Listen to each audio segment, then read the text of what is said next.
पीछे नहीं हटूंगा। कुंती देवी की तरह आकाश को भी सोनम पसंद नहीं थी, लेकिन इन सब कश्मकश के बीच आखिरकार दोनों की शादी हुई जाती है।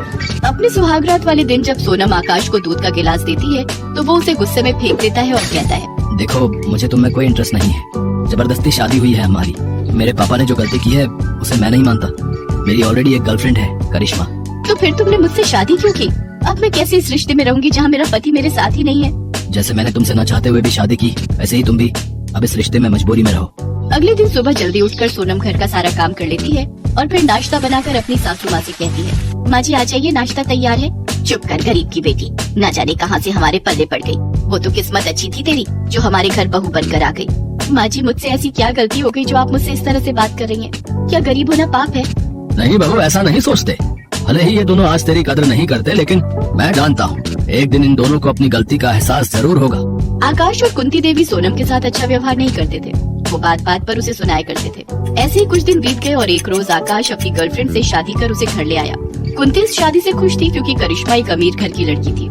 हाय कितनी सुंदर और अमीर है मेरी नई बहू, क्या खूब जच रहे हो दोनों। माँ जी ये मेरी सौतन लेकर आए हैं और आप इन्हें बढ़ावा दे रही हैं। करिश्मा मेरी पत्नी है और अब से ये हमारे साथ इसी घर में रहेगी। लेकिन मैं इस गरीब सौतन को यहाँ नहीं चाहती। अरे अब वही होगा जो मेरी नई बहू कहेगी और अपने बच्चे की खुशी के आगे मैं किसी की एक ना सुनूंगी। हाँ, उन सब के बीच बहुत कहासुनी होती है और आखिर में कुंती सोनम को घर से निकाल देती है। बेचारा रामदीन भी उन सब के आगे कुछ नहीं कह पाता। सोनम पैदल चलते हुए क्लिनिक के बाहर चक्कर खाकर गिर जाती है। डॉक्टर उसका चेकअप करता है तो पता चलता है कि वो पेट से है।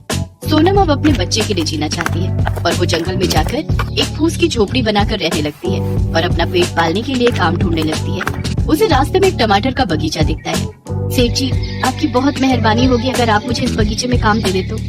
ठीक है, फिर इस बगीचे की रखवाली की जिम्मेदारी तुम्हारी और मंडी में जाने के लिए जो बोरियां होंगी उनमें साफ साफ टमाटर भरने होंगे। साथ ही खराब टमाटर को अलग करके फेंक देना। जी सेठ जी। सोनम बिल्कुल वैसा ही करती है और खराब टमाटर को अपने घर के आंगन में बनी क्यारी में बो देती है। अगर टमाटर उगाए तो मैं उससे टमाटर के पराठे बनाकर बेचूंगी, जिससे मेरा कमाई का जरिया शुरू होगा।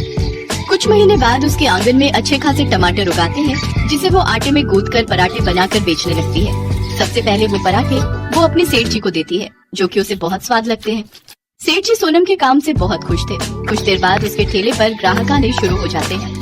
टमाटर के पराठे के साथ टमाटर की चटनी भी खाइए। आइए आइए, सिर्फ 50 रुपए में टमाटर का पराठा खाइए। 50 रुपए में इतना महंगा? बाजार में टमाटर भी तो कितने महंगे हैं बाबूजी, कुछ तो महंगा बेचना ही होगा। लेकिन मैं दावे के साथ कहती हूँ कि आप एक बार मेरे हाथ के टमाटर के पराठे और चटनी खाएंगे तो बार बार यहाँ आएंगे। ठीक है, लगा दो फिर एक प्लेट। सचमुच जब वो ग्राहक उस पराठे का स्वाद चखता है तो अपनी उंगलियां चाटता ही रह जाता है। सोनम के हाथों के पराठे का स्वाद ही कुछ ऐसा था कि जो एक बार खाता वो बार बार उसके ठेले पर जरूर आता, भले ही उसके पराठे महंगे क्यों ना हो। धीरे धीरे सोनम को अच्छी कमाई होने लगी। अब उसे 8वां महीना शुरू हो गया। एक रोज सेठ जी उससे कहने लगे, बेटी कब तक तुम इस हालत में काम करोगे? अब कुछ महीने आराम कर लो। नहीं सेठ जी, अब मेरा काम जम गया है और मेरे ग्राहक भी बन गए हैं। मैं उन्हें तोड़ना नहीं चाहती, बल्कि मैं सोच रही हूँ अब एक दुकान ले लूँ और उसी में काम करूँ। ठीक है, जैसी तुम्हारी मर्जी, लेकिन मैं तुम्हारी मदद के लिए 2 औरतें रख दूंगा जो तुम्हारा काम में हाथ बटाएंगी। उनको तनख्वाह मैं दे दूंगा और अब तुम इसके लिए मना नहीं करोगी बेटी। ठीक है सेठ जी, जैसा आपको ठीक लगे। सोनम अपनी एक दुकान खोल लेती है। साथ ही सेठ जी उसकी मदद के लिए 2 औरतें भी रख देते हैं। उसका काम अब और भी अच्छा चलने लगता है। कुछ दिन बाद सोनम एक बच्चे को जन्म देती है। ऐसे ही कुछ दिन बीत जाते हैं। एक रोज सोनम के ससुराल वाले उसकी दुकान में पराठे खाने आते हैं। उन्हें देख सोनम की आंखों में आंसू आ जाते हैं। पिताजी, सासू माँ, आप सब यहाँ? बेटी तुम कैसी हो और यहाँ कैसे? और ये बच्चा? पिताजी ये मेरी ही दुकान है और ये बच्चा आपका पोता है। क्या मेरा पोता? मेरे हाथों में दो मेरे पोते को। रामदीन उसे अपनी बाहों में लेता है और बहुत खुश होता है। सोनम के ससुराल वालों की माली हालत अब ठीक नहीं थी। मेरा बच्चा, मेरा बेटा। सोनम मुझे माफ कर दो और मेरी जिंदगी में वापस आ जाओ। तुम्हारे जाने के बाद मानो मेरी सारी खुशियाँ ही चली गई। मुझे बिजनेस में बहुत घाटा हुआ है।